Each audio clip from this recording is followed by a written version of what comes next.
10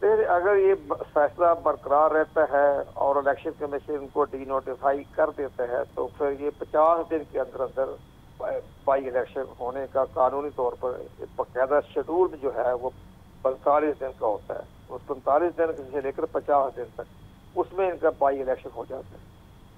اچھا سر بتائیے گا اگر کوئی سینٹ کا رکن بھی اس کے اندر آتا ہے تو اس کے اوپر کیا کس طرح سے عمل درآمد ہوگا اور اس کے لیے کیا کارروائی ہوگی؟ سینٹ کا تو بڑا آسان ہے. سینٹ کا جیسے نام آ رہا ہے شبلی فراز صاحب کا, اب اگر وہ ڈی نوٹیفائڈ ہو جاتے ہیں اور الیکشن کمیشن پاکستان محسوس کر رہا ہے کوئی اس کے خلاف کوئی اپیل بھی نہیں آئی اور عدالت کی طرف سے بھی کوئی ریلیف نہیں ملا, تو پھر اس کے بعد یہ چونکہ شبلی فراز جو ہوئے ہیں نا یہ صوبہ خیبر پختونخوا کی اسمبلی سے سینیٹر مقرر ہوئے تھے, تو پھر صوبہ خیبر پختونخوا کی جو الیکشن کمیشن پاکستان شیڈول جاری کرے گا اور صوبہ خیبر پختونخوا کے جو ممبران صوبائی اسمبلی ہیں پی ٹی آئی کے حامی ہیں اپوزیشن ہیں وہ فیصلہ کریں. اچھا سر یہ بتائے گا کہ اگر اپیل سے پہلے ڈی نوٹیفیکیشن آ جاتی ہے اور فیصلے کو معطل نہیں کیا جاتا اور دوبارہ اس کے اوپر اپیل دائر کی جاتی ہے اس ڈی نوٹیفیکیشن کے فیصلے کے اوپر, تو اس میں آئین کیا کہتا ہے؟ آئین تو یہ کہتا ہے کہ ابھی تو دیکھیں ابھی تو معاملہ عدالتوں میں جائے گا, اگر یہ کسی لمحے بھی ابھی شیڈول جاری ہونے کے باوجود بھی اگر عدالت ان کا ریلیف دے دیتی ہے تو وہ شیڈول جو ہے وہ بھی معطل ہو جائے گا. یعنی کہ جو عدالتی کارروائی ہے اس پر منحصر ہے سب کچھ, اور جو کارروائی الیکشن کمیشن کر رہا ہے وہ بادی نظر میں وہ بھی معطل ہو جائے گی؟ ہاں وہ بھی معطل ہو جائے گا. جب عدالت کے پاس بڑے خیال ہے, آپ جمشید دشتی کی بڑی روشن مثال ہے کہ الیکشن کمیشن نے باقاعدہ انتخابی شیڈول جاری کر دیا تھا, لیکن جو لاہور ہائی کورٹ کی جو آنریبل چیف جسٹس ہیں تو انہوں نے امیڈیٹلی الیکشن کمیشن کو حکم جاری کیا کہ آپ اپنا وڈرا کریں, انہوں نے معطل کر دیا, شیڈول بھی معطل کر دیا, اور ساتھ ساتھ انہوں نے جو اس کی سزا جو ہے وہ فی الحال برقرار رہے گی, ممبر تو ابھی نہیں رہے گا لیکن شیڈول کے مطابق فی الحال وہ انتخابی شیڈول انہوں نے معطل کر دیا. اچھا سر یہ بتائیے گا کہ اگر ایک رکن اسمبلی دو الگ الگ کیسز کے اندر سزاوار قرار دیا جاتا ہے, اس کو سزائیں ہوتی ہیں, تو اس کنوکشن کے اندر کیا معطلی بھی ڈبل ہو جائے گی سزاؤں کے ساتھ؟ نہیں ایک ہی سزا, ایک ہی سزا تو دیکھیں سزا ہے 10 سال. جیسے کہ احمد چٹھا ہیں ان کو آلریڈی ایک کیس کے اندر سزا ہو چکی ہے اور نااہلی بھی ہونے والی ہے, تو سزا تو ایک ہی ملے گی. تو سزا تو ڈبل نہیں ہوتی. سزا کا جب دو عدالتوں نے ایک دفعہ سزا دی, سزا تو ایک ہی دفعہ اپلائی جائے گی. جو بھی میکسیمم جو سزا دی گی اس پر شروع ہو جائے گا, جو منیمم ہے وہ ختم ہو جائے گی. اچھا اور یہ بتائیے گا کہ اس میں آئین پاکستان کیا کہتا ہے اگر دوبارہ الیکشن ری الیکشنز ہوتے ہیں تو یہ جو کینڈیڈیٹ ہیں جن کو کم سزا ہوئی ہے وہ کتنی دیر کے لیے نااہل ہوں گے؟ 5 سال کے لیے. یعنی کہ 3 سال یا 10 سال جو بھی ہو, آپ کی جو نااہلی ہے وہ 5 سال کے لیے ہوگی. وہ لکھا ہوا آئین میں لکھا ہوا ہے نا کہ اگر کوئی سزا ہو جاتی ہے, کنوکٹڈ ہو جاتا ہے تو وہ 5 سال کے لیے نااہل قرار دیا جائے گا.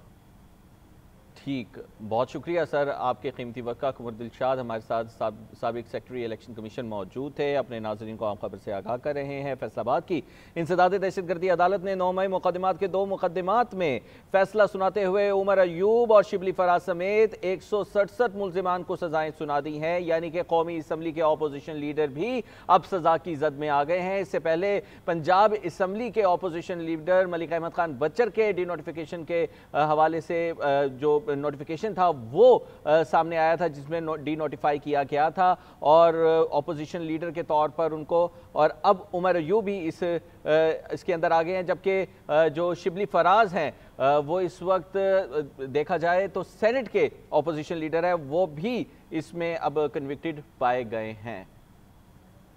احمد بلال ہمارے ساتھ موجود ہیں. بہت شکریہ سر آپ نے ہمیں اپنا قیمتی وقت دیا. سر یہ جو کنوکشنز ہوئی ہیں اس کے آنے والے وقت میں کیا اثرات دیکھ رہے ہیں, کیا کارروائیاں ہوں گی؟ بہت شکریہ. ذاتی طور پہ بہت افسردہ ہوں, مجھے بہت دکھ ہے. یہ پاکستان کی سیاست میں بڑے معروف لوگ تھے, خاص طور پہ میں عمر ایوب صاحب کو دیکھتا ہوں, میں شبلی فراز صاحب کو دیکھتا ہوں. ان کی پارلیمنٹری جو لائف ہے وہ بھی بہت لمبی ہے. تو اتنی بڑی تعداد میں اتنے لوگوں کو سزا دینا اور پھر ان کو اس کے نتیجے میں ان کا ڈسکوالیفائی ہو جانا, یہ بہت بڑا نقصان ہوگا ملک کے لیے. اور اس لیے بھی مجھے افسوس ہے کہ یہ جو 9 مئی کا واقعہ ہے اس کو اتنی مدت کر رہے ہیں، اس کے نتیجے میں لوگوں کے دلوں میں وہ جو 9 مئی کے واقعات کی سنگینی تازہ تھی وہ ختم ہو گئی ہے۔ تو اب وہ لوگ بجائے اس کے کہ وہ اس واقعے کے اوپر اطمینان کا اظہار کریں، وہ اس کے بارے میں تھوڑا سا ریئیکشن کریں گے اور وہ ہمدردی کریں گے ان لوگوں کے ساتھ کہ شاید یہ سیاسی طور پہ وکٹمائزیشن ہوئی ہے۔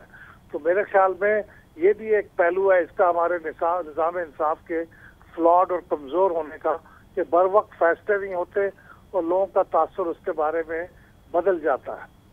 اچھا سر، اب چونکہ ہم دیکھ رہے ہیں کہ بڑے بڑے جیسا کہ آپ نے کہا کہ نام اس سزاؤں کی زد کے اندر آئے ہیں، تو اگر ہم اسمبلی کے طور پر دیکھیں، سینٹ کے طور پہ دیکھیں، تو اگر یہ نشستیں خالی ہوتے ہیں تو پی ٹی آئی کی سیاست کو آپ کس طرح سے دیکھ رہے ہیں؟ جو کیونکہ دیکھا جائے تو ایک بڑے فیسز تھے، تو قیادت پر تو کچھ اثرات آئیں گے؟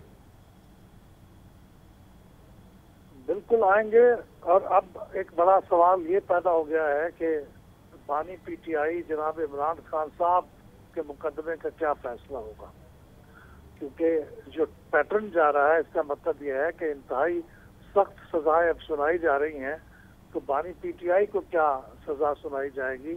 اگر وہ بھی اسی لیول کی سزا ہوگی تو پھر تو پی ٹی آئی بہت ہی مشکل میں ہوگی اور ان کا مستقبل بھی بہت مشکل میں ہوگا۔ بہتر یہ ہوتا کہ اگر یہ کوئی ان معاملات میں جس حد تک ملوث تھے اس کے بارے میں افسوس کا اظہار کرتے، معذرت کا اظہار کرتے اور چیزوں کو آگے بڑھانے کی کوشش کرتے، لیکن نہ تو ان لوگوں نے کوئی افسوس کا اظہار کیا، نہ حکومت سے بر وقت یہ سزائیں دے پائی۔ تو اس کے نتیجے میں میرے خیال میں ملک کے اندر ایک بڑا طبقہ ایسا ہوگا جو ان کو سیاسی سزائیں تصور کرے گا اور ان کی ہمدردیاں ان سزا پانے والوں کے لیے ہوں گی۔ بہت سا ڈیپینڈ تو سر کوئی پارٹی کے اندر آپ کو لگتا ہے کہ اس لیڈرشپ کے جیل میں جانے سے اب کوئی خلا پور ہو پائے گا؟ کیونکہ شاہ محمود قریشی کا ابھی تک خلا پور نہیں ہو پایا تھا، اب دیگر بھی جیل میں ہیں۔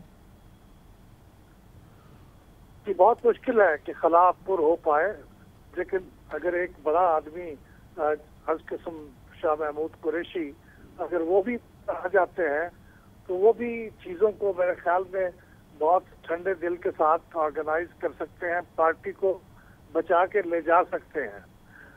لیکن اگر وہ بھی باہر نہیں آتے کہ دوسرے مقدمات کی وجہ سے اور یہ سب لوگ بھی قید خانے میں چلے جاتے ہیں تو پھر ظاہر ہے کہ پارٹی تو بغیر لیڈر کے ہو جائے گی، اور بعض کا یہ ہوتا ہے کہ لیڈر کے بغیر پارٹی، لیڈر سمیت جو پارٹی ہوتی ہے اس کی نسبت زیادہ خطرناک ہو جاتی ہے۔